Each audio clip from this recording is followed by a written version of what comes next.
সাজানো গোছানো সরকারি হাসপাতাল, অথচ নেই রোগী। অনিয়মের পাহাড়ে পোস্টার নেও হাসপাতাল, নেই রোগী। ওয়ার্ডে প্যাকেট বন্দি রাশি রাশি গদি। করোনার সময় পাঠানো এসি থেকে আলোর সরঞ্জাম, ৩-৪ বছর ধরে প্যাকেট বন্দি হয়ে পড়ে সমস্ত সরঞ্জাম। পোস্তা ব্রিজ দুর্ঘটনার পরে ব্যবহৃত ক্রেনও ক্যাম্পাসে।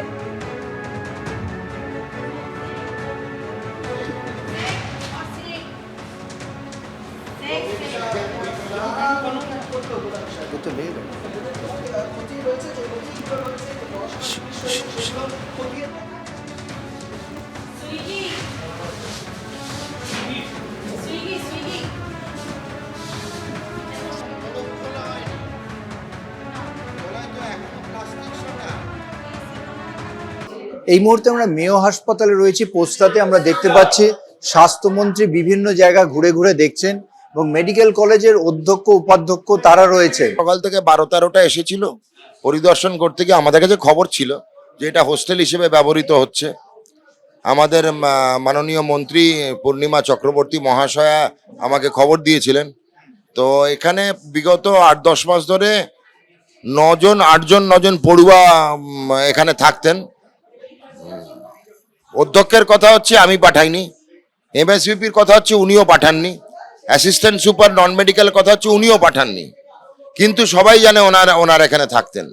তা দুজনের নাম পেলাম এখন, শেখ জামাল উদ্দিন আর রবিন শেখ। এখানকার যে আগে বিধায়ক ছিলেন তিনি একজন ডাক্তার আমলে ওনারই বিধানসভায় একটা সুন্দর হাসপাতালকে শ্মশানে পরিণত করে উনি গেছেন। টিএমসির একমাত্র লক্ষ্য উদ্দেশ্য মানুষকে পরিষেবা না দেয়া। আর এখানে যারা দায়িত্বে আছেন তারা এখনো ভাবছেন টিএমসি সরকারে আছে। তাদেরকে ঘুম থেকে জাগানোর জন্য মাননীয় স্বাস্থ্যমন্ত্রী এখানে কোনো ছাত্রই থাকতো না, ইন্টার্নও থাকতো না, কারণ এটা তো বৈধভাবে হসপিটালের আমাদের হোস্টেল পায়। এবার যারা পাস করে গেছে তারা নিশ্চয়ই কেউ অনেক সময় যে হাউস টিপসিও পায় না, ওই যে বলছে এমার্জেন্সি হচ্ছে।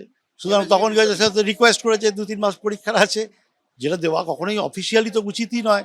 আর সবচেয়ে বড় মাস নয়, বছর ঘুরে গেছে, 2-3 মাস কেন বলছেন? আমরা তো তদন্ত করেছি। তারপর ওটা তো আমি তো পুরোটা দেখি না, বলতে পারেন আপনি ভুল খবর। মানে তখন যেটা বলেছিল এবারে এই যে আপনি তো একটু আগে আমাকে বললেন সাহেব যে আপনি জানেন না, এখন তখন যেটা বলেছিলেন আপনাকে জানিয়ে এসেছিল। এটা কি আপনাকে জানিয়ে এসেছিল? জানিয়ে কিছু আসেনি, আপনি কি জানতেন? আপনি প্রথমে আমাকে বললেন আপনি জানেন না। যখন ও গিয়েছিল আমাদের স্যার, আপনি কি জানতেন? আপনি মনে হয় আপনি প্রথমে এসে বললেন আমি জানি না, এখন আপনি বলছেন আমাকে যে ওরা 2-3 মাস থাকবে বলেছিল। যখন আমাদের এই শান্তনু, তার মানে আপনি কি জানেন পুরো ব্যাপারটা যে কে থাকছে করবে না, ছাত্র থাকবে বলেছিল? অবগত না কিছুটা অবগত। মেয়ো হাসপাতাল ইতিমধ্যে যুক্ত করা হয়েছে মেডিকেল কলেজ কলকাতার সঙ্গে।